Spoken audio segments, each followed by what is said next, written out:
7h26 em Campos, de volta com o Folha no Ar, primeira edição. E hoje no programa nós temos a oportunidade aí fantástica de poder conversar com o subsecretário de Saúde do município de Campos. E até para quem não gosta de ler, então, como a gente falava aqui inteiramente, a prática da coisa aí, né? Tudo ao vivo para você entender, tirar suas dúvidas, né? E seguir, pelo amor de Deus, o caminho certo. Vem com a gente nessa entrevista porque vai ser muito importante, tenho certeza. Quero agradecer de antemão, né? Desejar um dia muito especial ao senhor, doutor Paulo Irano, subsecretário de Saúde. É um prazer tê-lo conosco aqui na Folha FM. Seja bem-vindo ao Folha no Ar, primeira edição. Bom dia, doutor Paulo. Bom dia, Cláudio, bom dia, Arnaldo, bom dia a todos os ouvintes e espectadores aí do Folha no Ar.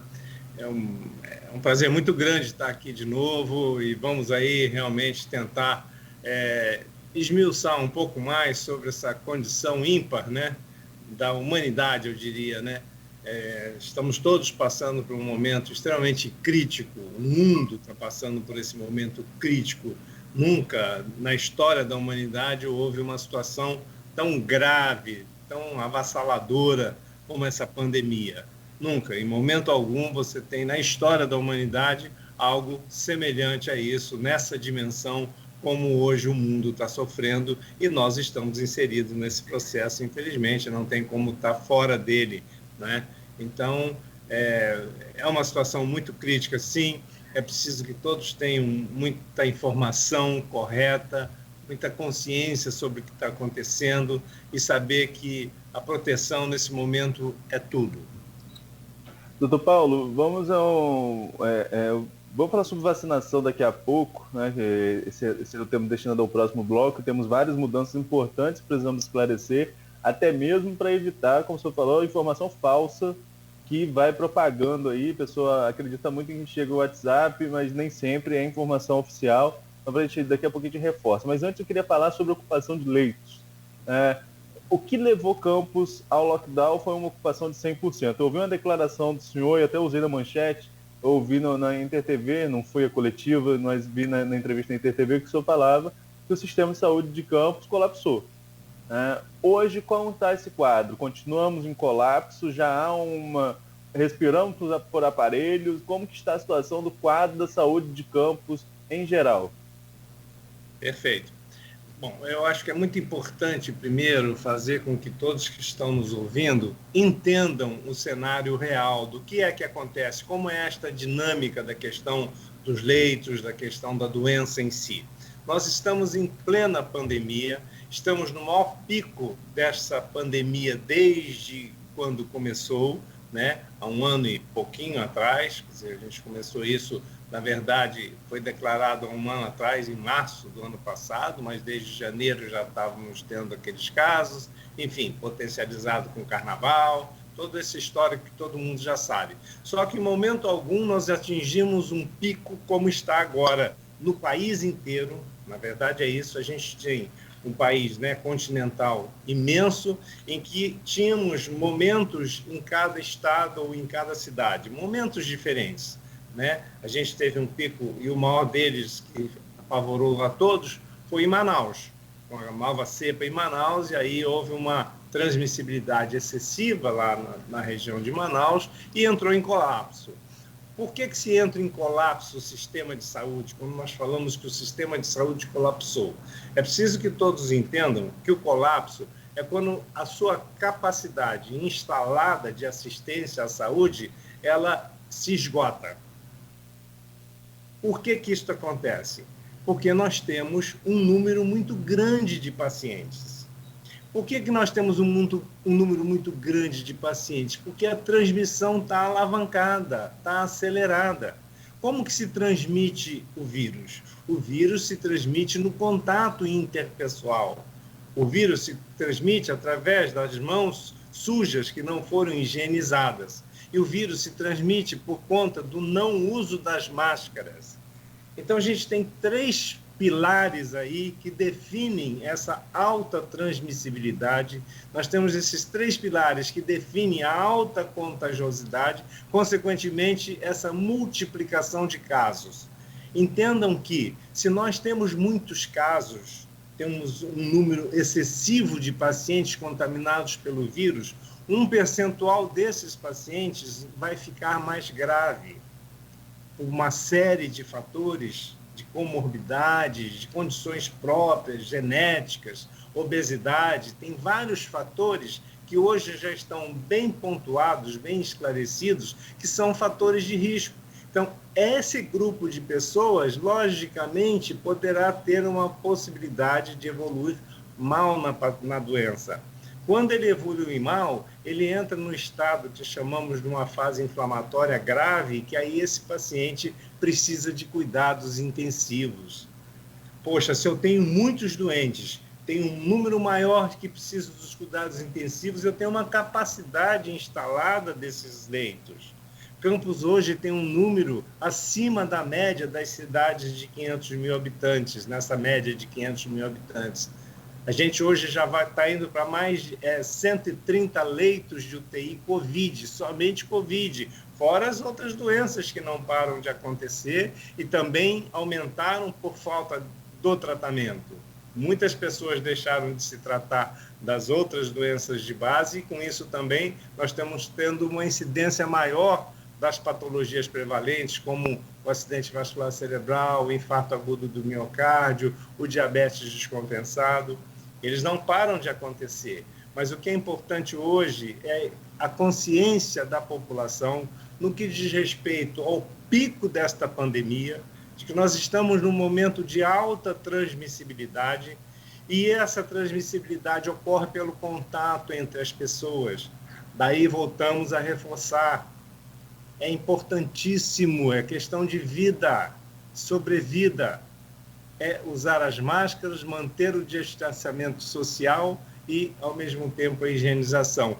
Quando isso tudo que se fala, quando isso tudo que se pede, e ainda mesmo assim você vê festas clandestinas, aglomeração na rua, nas praias, nos lugares, o que isso está acontecendo? Transmitindo mais pacientes estão ficando doentes, consequentemente, mais pacientes graves, colapsa o sistema de saúde. É assim que acontece, é uma questão de demanda excessiva, de um fluxo muito grande de pessoas e você ter uma capacidade que ela é limitada. Essa que é a verdade. Então, no país inteiro hoje, se nós observarmos, se todos que estão vendo, quem está vendo televisão, pelo amor de Deus, não estão vendo que o país inteiro está entrando em colapso? Que todas as cidades, grandes cidades, a maioria das capitais brasileiras já colapsaram? O que aconteceu em Manaus de faltar oxigênio, de não ter medicamentos, de faltar leitos de UTI, respiradores, isso tem se replicado em vários pontos do país, na maioria, eu diria. Então, não podemos mais ficar assim, não, tudo bem, comigo não vai ter nada, não, eu vou passar bem por isso, não acredite nisso. Pense que você, que está nos ouvindo, pode sim ser contaminado. Você sim pode continuar contaminar a sua família. Pensem nisso.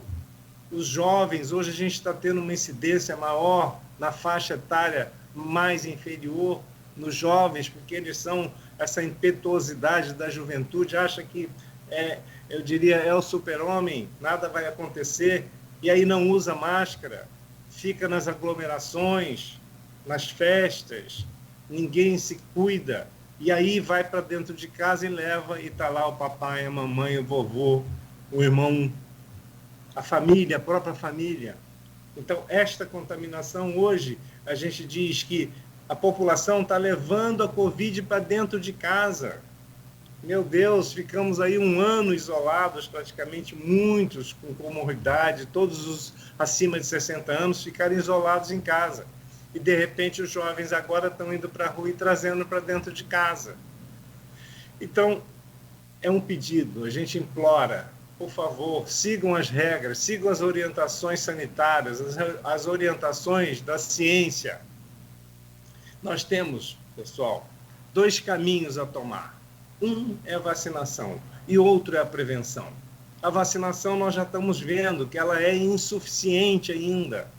Estamos engatinhando na vacinação em termos de números, numericamente falando. Então nos resta, coisa que todos podem fazer.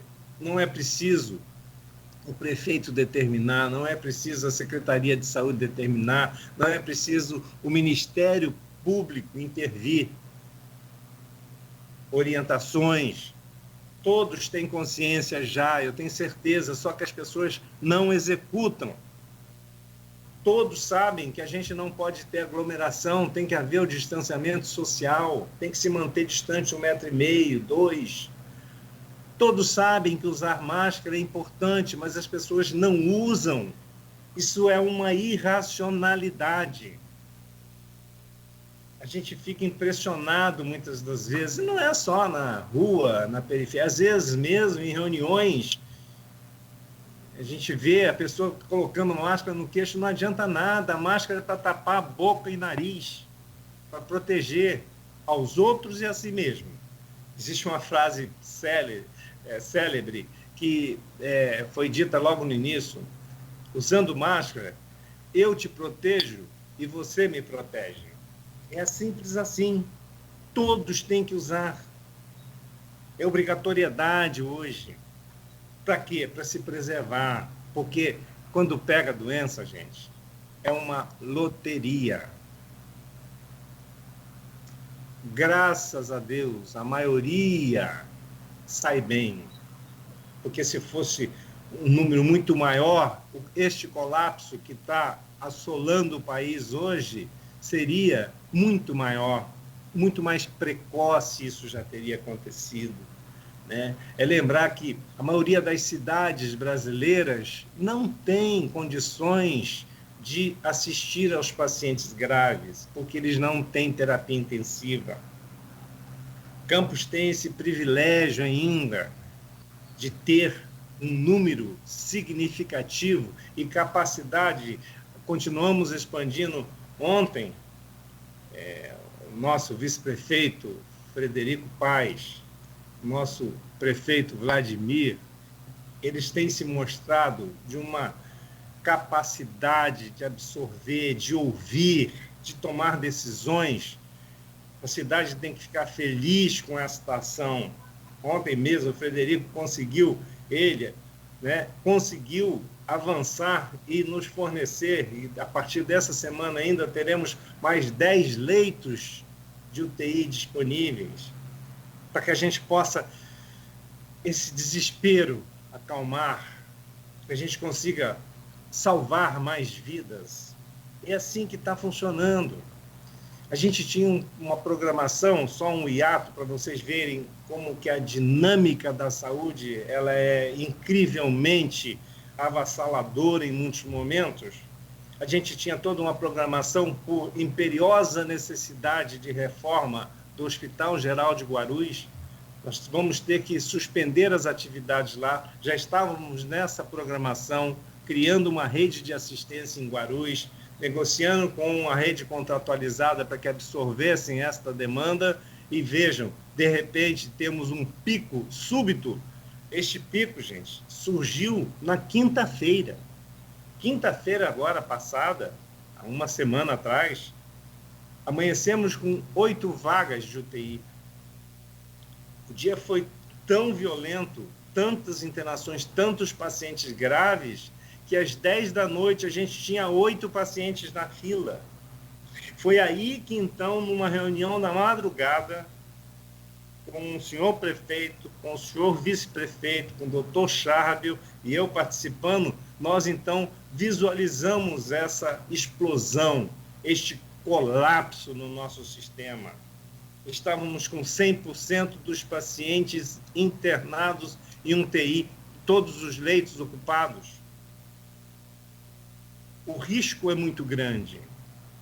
Não há nada mais desesperador para a classe médica, para os trabalhadores da saúde, verem um paciente grave e ficarem tolhidos das suas ações, impedidos de exercer a assistência adequada. Isso fragmenta qualquer alma, qualquer um. Eu devo, nesse momento, não deixar de louvar, parabenizar, agradecer a essas equipes que estão na linha de frente do Covid há um ano. Há um ano eles estão segurando essa onda violenta. Centenas e centenas de pacientes já passaram pelas unidades. Muitos se salvaram, mas infelizmente muitos não se salvaram, mesmo com todos os cuidados. Então, são heróis, sim. Eu aplaudo o tempo todo, eu sempre digo e defendo isso. As pessoas, a população em geral, não tem a dimensão, não podem imaginar o sofrimento, a dedicação, o trabalho árduo dessas equipes em assistir esses pacientes. Não tem trégua, é o dia e noite, o tempo todo, naquele limiar, né, da existência, no limiar de segurar aquele paciente, dar condições que ele permaneça vivo. Isso é um desespero muito grande, gente. Não há ser humano que suporte emocionalmente viver isso o tempo todo. Então, eu parabenizo aqui, eu queria deixar registrado isso, viu, Cláudio? Eu peço essa deferência de registrar o agradecimento da nossa cidade, principalmente do poder público. Nós reconhecemos isso muito. E pedimos um pouco mais de força, de paciência, e que Deus nos ilumine para que a gente consiga ainda se suportar esse processo todo, porque ele ainda não vai acabar agora. Muito importante o depoimento do senhor. Não vai acabar agora. Muito importante o depoimento do senhor. Ô, doutor Paulo, você falou não vai acabar agora. Tem uma pergunta aqui que eu estou tentando achar, que subiu nos comentários, que era quando esse pico vai acabar. Na nossa última entrevista, que eu conversei com o senhor e com o Geraldo Venâncio, falávamos sobre os impactos daquele movimento de eleições nos índices da pandemia. Agora, ao que parece, pelo prazo decorrido, com variantes circulando, estamos colhendo também o impacto do carnaval. É nítido isso? São esses momentos de muita aglomeração que levam a possíveis novos picos? E eu vou repetir a pergunta anterior. Hoje, como que está a ocupação de leitos em Campos? Então vamos lá. Voltando a isso, é de consciência de todos já, clara, de que a transmissibilidade, a contaminação se dá pelos contatos. Então, quanto mais gente estiver se contactando, pessoas diferentes no mesmo lugar, em ambientes fechados, sem ventilação, sem usar máscara, e muita proximidade, acontece uma maior contaminação. Por isso é que explode a capacidade de atendimento dessas pessoas. A razão, quando falamos do lockdown, que é a interrupção dessa circulação, não é por outra razão que existe essa determinação de isolamento total, do que a razão de parar a transmissibilidade. É simples assim. Nós só vamos diminuir esta curva explosiva, ascendente, se nós diminuirmos essa contaminação.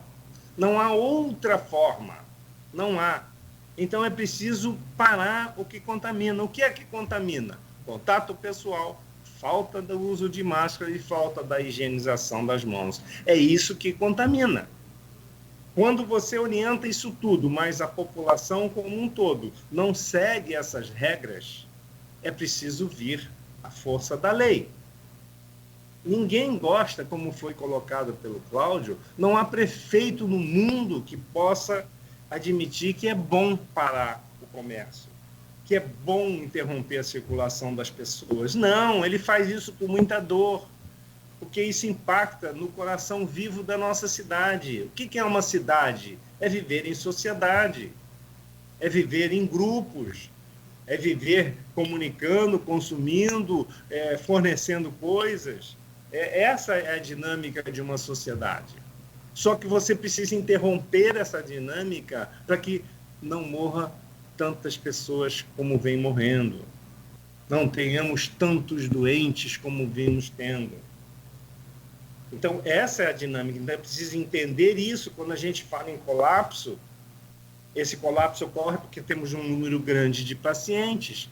Quando vem essas medidas restritivas, e o Ministério Público ontem soltou as suas recomendações, que são extremamente claras, que vem de encontro a isso tudo, este movimento todo público que vem acontecendo. Nós não temos feito reuniões manhã, tarde, noite, madrugada à toa, não. É para se discutir qual é o melhor caminho nesse momento, o que devemos fazer amanhã, como arranjar mais um leito, imaginem. Um leito é importante a mais. E a dinâmica dessa assistência são múltiplos equipamentos e, de repente, um quebra. Aí você tem que pegar em outro lugar, você tem que consertar rapidamente. Então, é um movimento gigantesco de ações dos bastidores para que a gente possa ter um leito disponível para aquele paciente que pegou o Covid, e pegou o Covid porque, de repente, porque alguém chegou perto dele, mesmo estando em casa quietinho, alguém foi à rua e trouxe. A pessoa que não tomou aquele cuidado devido, que precisou andar no ônibus e, de repente, ali tinha alguém contaminado no ambiente fechado, mas estava sem máscara e acabou contaminando. Então é isso, este é o cenário, né? Então, quando você me pergunta se esta curva vai cair, eu tenho absoluta certeza que vai cair com o lockdown. Mas por que estamos fazendo isso? Por que foi imperativo que se fizesse isso? Porque colapsou o sistema. Só é determinado esse isolamento obrigatório quando você não tem mais como assistir os pacientes. Se a gente tivesse se mantendo numa curva, num platô elevado, porém suportável, os pacientes também têm alta, não é que entra e fica o resto da vida, mas muitos só saem dali, infelizmente, quando não resistem mais à doença e acabam falecendo. Quando eu digo isso, eu deixo, inclusive, aqui também uma homenagem a todas aquelas famílias e todas aquelas pessoas que sucumbiram a essa doença. Gente, nós estamos falando de vida. Não é uma doencinha qualquer que entrou, tratou e foi embora para casa. Essa doença tem um altíssimo índice de mortalidade. Quando não morre, às vezes fica com sequelas, com dificuldade de retornar à sua vida normal. Então, nós temos a obrigação de respeito a nós mesmos, cada indivíduo tem que ter essa responsabilidade consigo e com o próximo. Quem não se ama tem que se amar ao próximo. Tem que amar, tem que respeitar, tem que saber que, de repente, a minha atitude pode estar prejudicando uma pessoa e eu não posso fazer isso. Então, vejam que a gente fica rodando num mesmo círculo que todos já sabem, mas poucos estão fazendo, ou muitos não estão fazendo, eu diria, né? Então, é isso. Essa pergunta que me faz, se acho que essa curva vai cair, sim, com o lockdown, tem que... Por que acontece isso? É para bloquear a transmissibilidade. Com isso, menos doentes, e aí eu tenho menor necessidade de leitos de UTI e vamos poder atender a todos que necessitarem para tentar salvar a todos que buscarem o sistema de saúde. Mas é preciso ter capacidade para isso. É preciso diminuir. É igual você ter aquele monte de gente entrando, a gente vê essa imagem todo dia, entrando, quer seja no trem, ou então todos têm que sair uma evasão de uma sala enorme com uma porta pequenininha. Vai entupir no meio do caminho. Não vai dar para sair todo mundo na mesma hora. Então, se eu tenho uma capacidade instalada e tenho um número excessivo de pacientes, eu não vou conseguir colocá-los todos nos leitos. Vai faltar. Aí, infelizmente, vai morrer gente por falta até, muitas vezes, de assistência. Aqueles que às vezes não têm acesso por alguma razão. Então é isso, gente. É preciso estar atento, é preciso seguir as regras, é preciso seguir as orientações da ciência, Ninguém está tirando isso assim da cabeça. Eu acho. Não tem achismo aqui. A gente tem certeza que este é o caminho certo. É preciso que as pessoas confiem nos dirigentes públicos e principalmente da área da saúde, porque a gente tem uma equipe de excelência para poder trabalhar isso.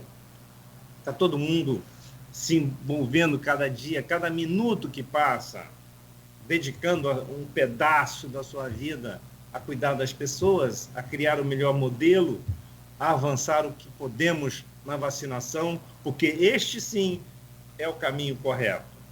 Este sim nós vamos conseguir realmente proteger a nossa população. Mas, infelizmente, por 1000 razões aí, que também tem sido muito discutida, a gente ainda não consegue ter uma quantidade adequada de vacinas para que a gente pudesse vacinar a nossa população em larga escala. Esse é o intuito. Nós temos um percentual muito pequeno ainda de vacinados, gente. Não chega a 6%, é 5,8% da população do país, e Campos, e muitos nem isso chegou ainda. Isso é a média máxima. Nós estamos nessa faixa dos 6% da nossa população já estão vacinados. Só não estão mais vacinados por uma única razão. É o número de vacinas que nós recebemos.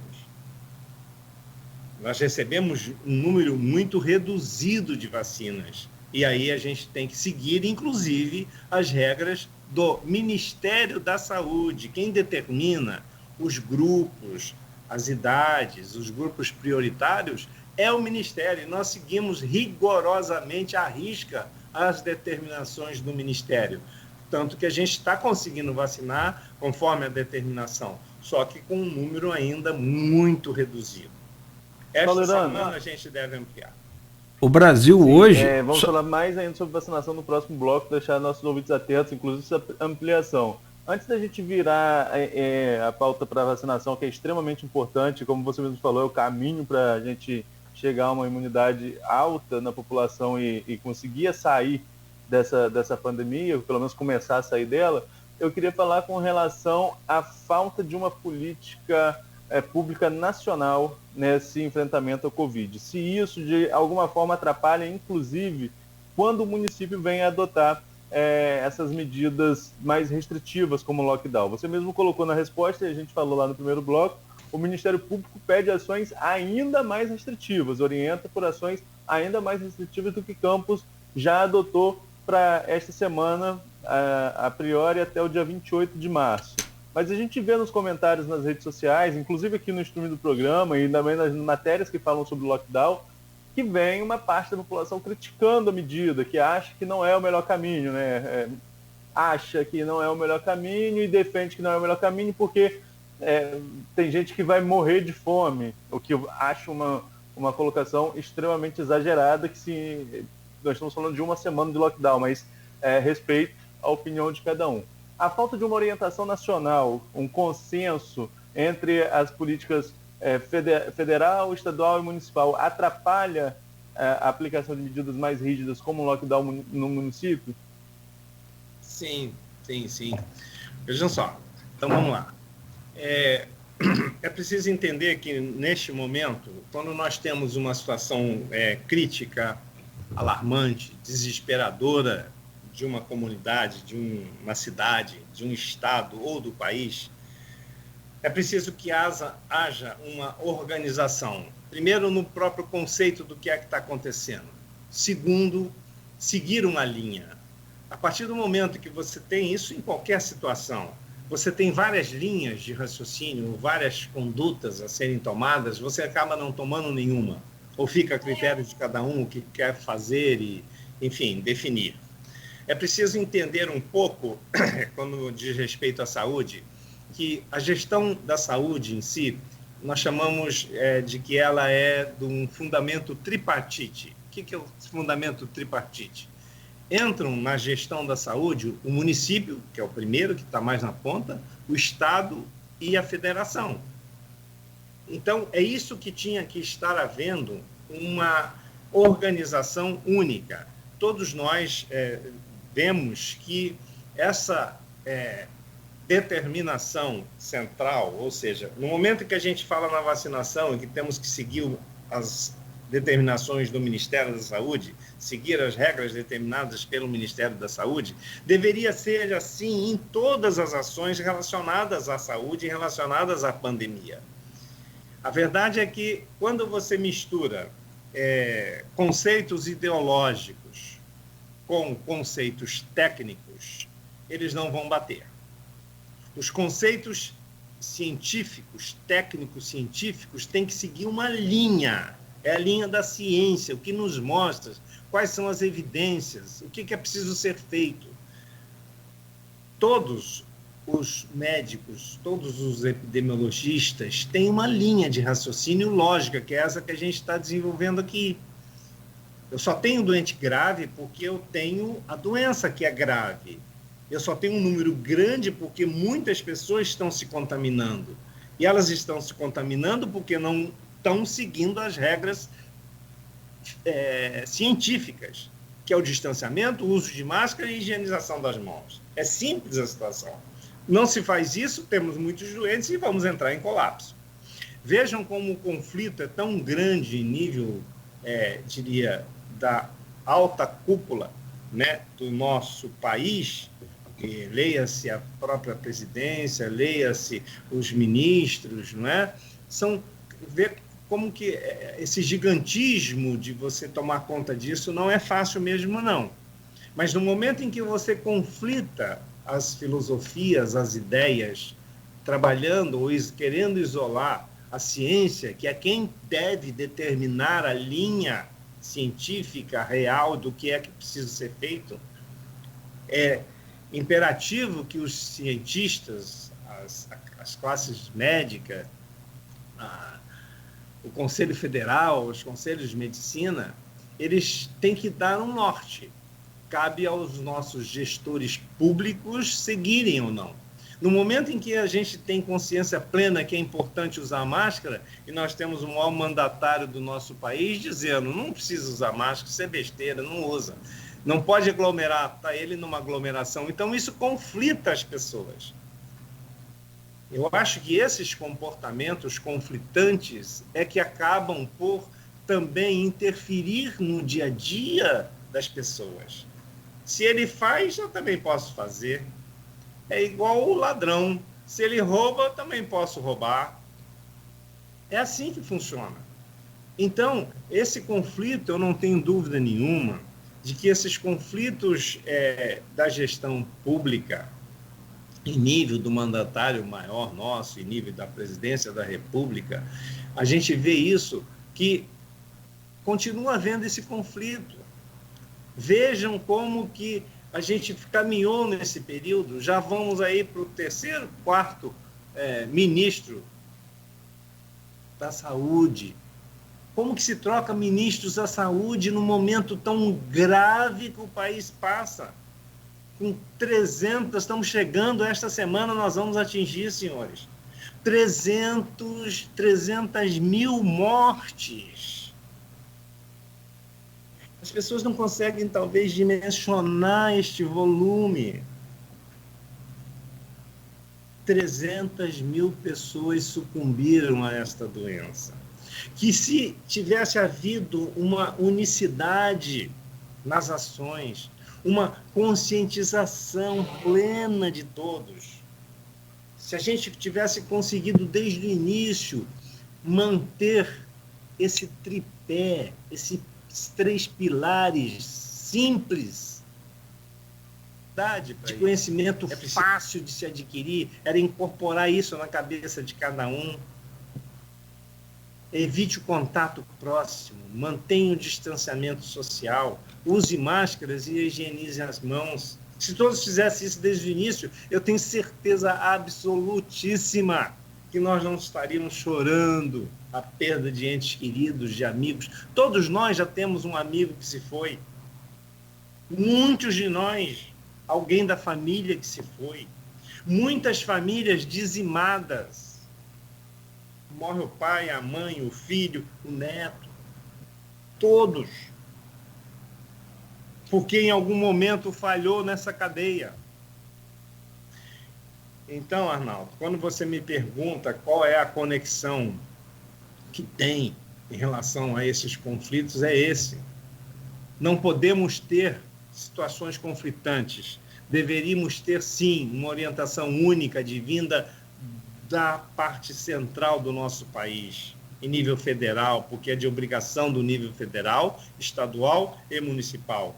O nosso prefeito Vladimir tem conseguido, heroicamente, o acesso e muitas condições para que a gente pudesse amenizar a nossa cidade. Ontem mesmo, nós recebemos um número maior de vacinas.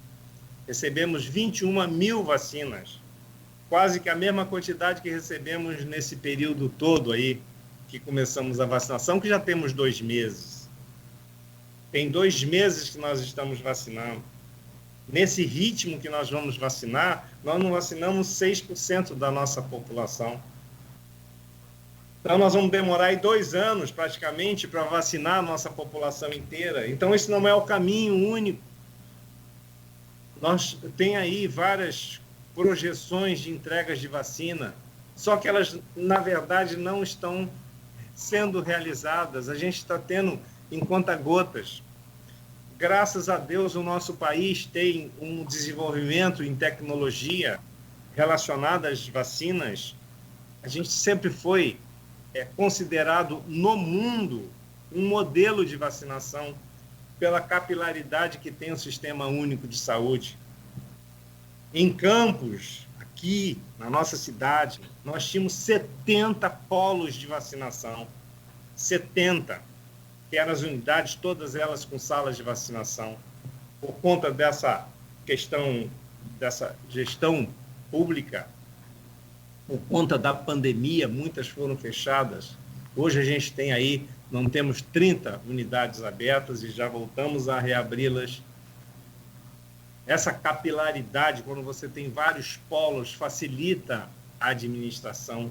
Mas não adianta você ter também 70 se você não tem vacina para você ter 70 polos de vacinação, porque isso implica em pessoas capacitadas, pessoas honestas para que possam vacinar exatamente aquele público-alvo.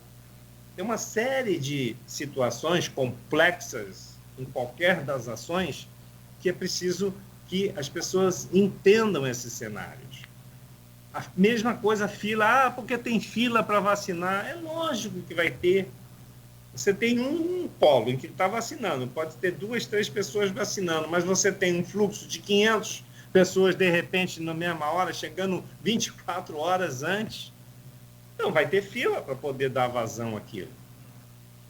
Mas é preciso que se entenda, é preciso que as pessoas sigam as orientações. Agora a gente vai ampliar muito. Houve uma determinação do prefeito Vladimir e do vice-prefeito Frederico que pulverizássemos mais. Como recebemos mais vacinas nessa semana, o Dr. Charbel, que é um grande guerreiro, que tem conduzido com maestria todas essas ações relacionadas ao setor de vigilância, de epidemiologia, ele com sua equipe, que com muitas dificuldades, muitas, em todos os sentidos, mas tem conseguido avançar na vacinação. Ele já projetou essa distribuição mais ampla de vários outros polos de vacinação que estarão implementados nesta semana ainda.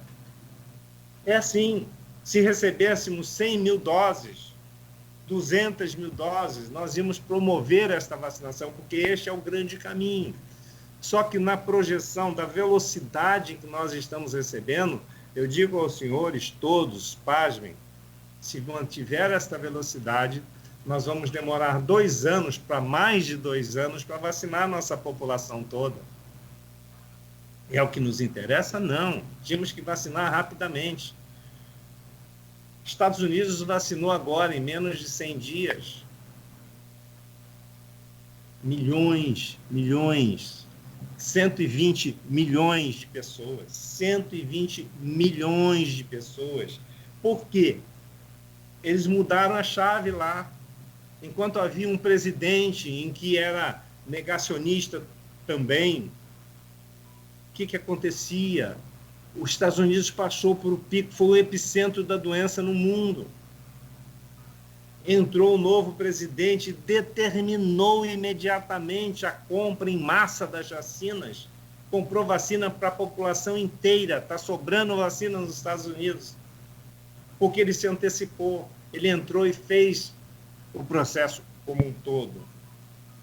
Enquanto que nós agora que estamos fechando a compra de uma vacina que poderia ter sido realizada em junho, julho do ano passado, quando foi oferecida ao governo federal, ao Ministério da Saúde, quase 100 milhões de doses. Só que agora não tem. Mesmo que comprar agora, nós não vamos receber. Essas vacinas não estão prontas. Porque o mundo inteiro está consumindo vacina. O mundo inteiro está consumindo equipamentos de terapia intensiva. E aí a falta, quando você falta um produto no mercado, o valor desse produto explode também. E aí cai na questão financeira, falta de recursos, na maioria das vezes. Então, todo esse cenário, gente, é preciso que a gente entenda claramente como isso funciona. Não é culpar pessoas, mas os processos.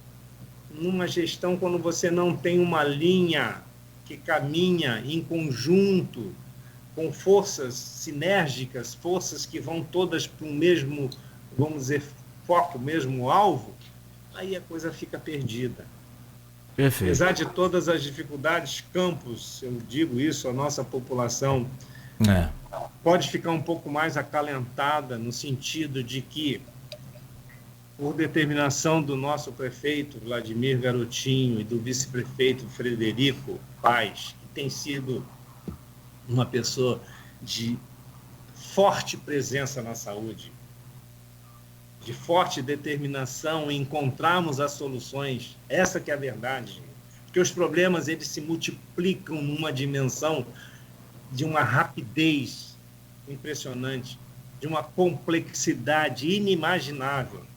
E saúde, eu costumo dizer sempre, é de um gigantismo fantástico, incalculável para muitas pessoas. Ninguém imagina o gigantismo da saúde, principalmente na nossa cidade, em que nós somos o polo regional, né? Campos é um polo, tudo converge para cá.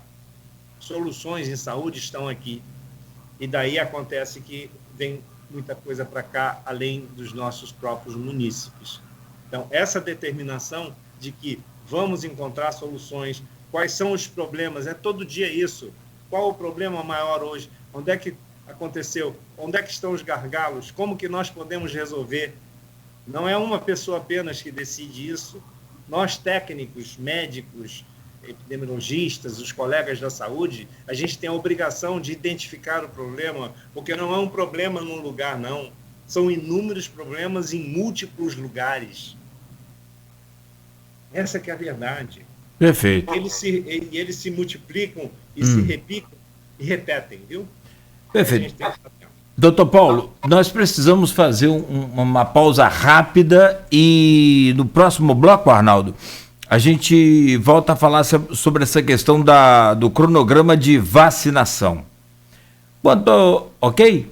Tudo bem, Arnaldo? Beleza. Então, rapidamente, obrigado, doutor Paulo, rapidamente a gente faz o intervalo e só informar aqui aos nossos seguidores e telespectadores e participantes aqui do streaming pelo Face, que para quem está chegando agora, né, se internet é terra de ninguém, a gente até entende, mas a nossa página não é terra de ninguém, não. Aqui tem dono com nome, sobrenome, tem as regrinhas ali básicas, né, do bom viver, da boa educação, né, e a gente, sobretudo, né, respeita a opinião, desde que seja embasado em conhecimento científico. Essa história de seguidores aí fanáticos e essas loucuras todas de um partido ou de outro, seja de direita, de esquerda, para a gente, né, será tudo excluído, será tudo bloqueado. Então, solicitamos que usem o espaço aí que a gente disponibiliza de forma racional e inteligente, minimamente, para que a gente possa manter o bom diálogo. E também aqui para nós, o próprio médico falou, e a gente mesmo que é da da população pagadora de imposto, como todos que estão aí participando, sabem muito bem disso. O Brasil enfrenta a pandemia da pior maneira possível de todos os outros países, comparando aí por baixo, né? Nós estamos indo para o 4º ministro e, assim como o 3º, o Pazuello, ficou-se um bom tempo sem ministro nenhum. Hoje, o Brasil não tem ministro da Saúde, mais uma vez. Ainda não foi publicado o Diário Oficial com um novo ministro da Saúde que está sendo fritado, torrado e talvez, né, pode, inclusive Arnaldo pode comentar depois, até nem assumir definitivamente o cargo. A coisa anda muito mal no Brasil e a gente sabe de onde vem, e quando vai mal assim a gente sabe para onde vai. São 8 horas e 11 minutos, rapidinho, a gente faz o intervalo e só espero que as pessoas comentem aqui com um pouco de noção, que essa história de socar cloroquina para fazer nebulização, aí é brincadeira, aí ninguém merece não. Rápido intervalo no oferecimento dos laboratórios Plínio Bacelar, Clínica Proteus e Dedumas Baterias. A Proteus, moderna empresa especializada em medicina e segurança do trabalho, está preparada